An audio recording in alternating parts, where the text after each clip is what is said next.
تبرہ ایمان کا ایک حصہ ہے۔ تبرہ کا معنی نفرت، علیحدگی ہے۔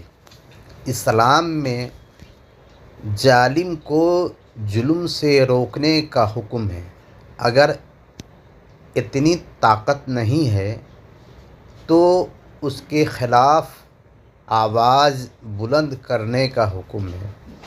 اگر اس کی بھی طاقت نہیں ہے تو ایمان کا ادنیٰ سا حصہ ہے کہ ظالم سے نفرت کیا جائے اور اس سے کل تعلق ختم کر لیا جائے۔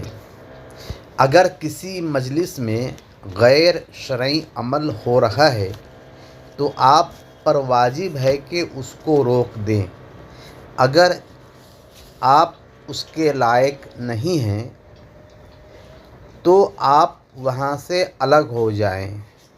اگر آپ ایسا نہیں کرتے ہیں تو آپ بھی اس عمل میں شریک سمجھے جائیں گے اور آپ بھی اس گناہ کے مستحق ہوں گے۔